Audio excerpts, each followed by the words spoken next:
केरल की राजनीति में आखिरकार एक बड़े और ऐतिहासिक बदलाव पर मोहर लग गई। सोमवार 18 मई को तिरुवनंतपुरम के सेंट्रल स्टेडियम में आयोजित एक भव्य समारोह में वरिष्ठ कांग्रेस नेता वीडी सतीशन ने केरल के नए मुख्यमंत्री के तौर पर पद और गोपनीयता की शपथ ली। राज्यपाल ने सतीशन को उनकी कैबिनेट को शपथ दिलाई। इस ऐतिहासिक मौके पर कांग्रेस अध्यक्ष मल्लिकार्जुन खड़गे, लोकसभा में नेता प्रतिपक्ष राहुल गांधी, प्रियंका गांधी वाड्रा सहित देश भर के कई दिग्गज नेता मौजूद रहे।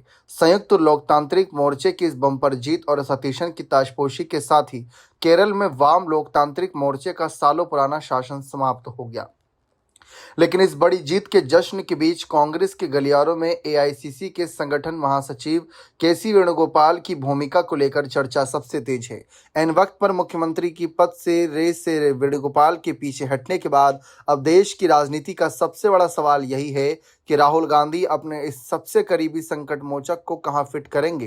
क्या इसके लिए मल्लिकार्जुन खड़गे की कुर्सी की कुर्बानी दी जाएगी? तो इसी सियासी ड्रामे को जानते हैं। दरअसल केरल के चुनाव परिणाम ने कांग्रेस के भीतर शक्ति संतुलन को पूरी तरह बदल दिया। पार्टी के भीतर ये बात जगजाहिर थी कि राहुल गांधी अपने सबसे भरोसेमंद सिपह सालार केसी वेणुगोपाल को केरल का मुख्यमंत्री बनाना चाहते थे। यहां तक कि नतीजा आने से ठीक पहले पार्टी दफ्तरों के बाहर वेणुगोपाल के बड़े बड़े पोस्टर भी लग चुके थे। हालांकि केरल के स्थानीय विधायकों, जमीन से जुड़े कार्यकर्ताओं और क्षेत्रीय छत्रपों की रणनीति कुछ और ही थी। स्थानीय नेतृत्व का साफ कहना था, जो नेता पिछले 5 वर्षों से जमीन पर रहकर विपक्ष की मजबूत आवाज बना हुआ था, सीएम की कुर्सी उसी वीडी सतीशन को मिलनी चाहिए। अंदरूनी सूत्रों के मुताबिक यदि आलाकमान दिल्ली से कोई फैसला थोपता तो केरल कांग्रेस में एक बड़ी बगावत तय थी। इस संभावित विद्रोह को भांपते हुए सोनिया गांधी और प्रियंका गांधी ने राहुल गांधी को जमीनी हकीकत स्वीकार करने की सलाह दी, जिसके बाद केंद्रीय नेतृत्व को अपने कदम पीछे खींचने पड़े। केरल के इस घटनाक्रम ने कांग्रेस के केंद्रीय नेतृत्व, विशेषकर राहुल गांधी की राजनीति पकड़ और हाईकमान कल्चर पर सवाल खड़े कर दिए। इस सियासी खींचतान ने पार्टी के आंतरिक मतभेदों को भी सतह पर ला दिया। मीडिया रिपोर्ट्स के अनुसार जहां राहुल गांधी अपनी पसंद पर अड़े थे, वहीं प्रियंका वाड्रा ने सोनिया गांधी के समर्थन से जमीन पर लोकप्रिय वीडी सतीशन का खुलकर पक्ष लिया। उनका मानना था कि पार्टी को अपने ही हाथों किसी आत्मघाती संकट में धकेलने से बचाना आवश्यक है।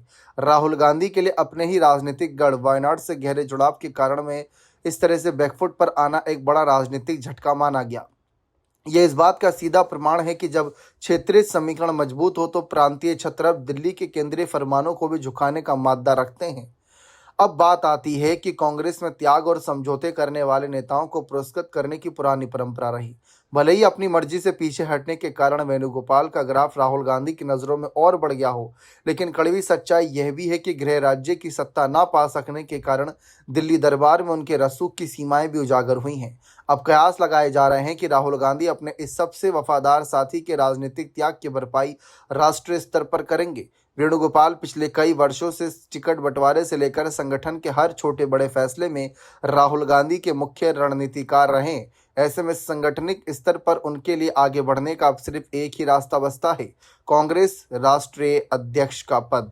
दिल्ली के सियासी गलियारों में यह चर्चा बेहद गर्म है कि वेणुगोपाल को समायोजित करने के लिए एक बड़ी स्क्रिप्ट तैयार की जा रही है। वेणुगोपाल को राष्ट्रीय अध्यक्ष बनाने की इन सुगबुगाहटों ने मौजूदा कांग्रेस अध्यक्ष मल्लिकार्जुन खड़गे के राजनीतिक भविष्य पर सवालिया निशान लगा दिए हैं।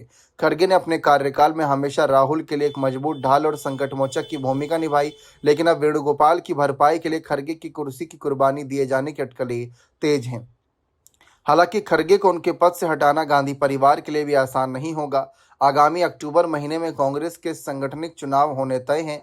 खड़गे पार्टी के एक बेहद सम्मानित दलित चेहरे हैं और संगठन के बड़े हिस्से पर उनकी मजबूत पकड़ है। ऐसे में चुनाव से ठीक पहले सांगठनिक फेरबदल के नाम पर खड़गे को किनारे करना राहुल गांधी के लिए एक नया आंतरिक संकट खड़ा कर सकता है, क्योंकि खड़गे गुट इस तरह के किसी भी एक तरफा फैसले का अंदरूनी विरोध कर सकता है। दूसरी ओर केरल में मुख्यमंत्री पद की शपथ लेते ही वीडी सतीशन ने सत्ता संचालन में अपनी परिपक्वता दिखाते हुए कैबिनेट में क्षेत्रीय और सामाजिक संतुलन का पूरा ध्यान रखा है। फिलहाल अब जिस तरीके से ये फैसले लिए गए, क्या भविष्य में केसी वेणुगोपाल के लिए अध्यक्ष पद के लिए कोई बड़ा मौका बनेगा या फिर नहीं, ये भी देखना बेहद दिलचस्प रहेगा। बने रहें चैनल के साथ। बहुत बहुत शुक्रिया।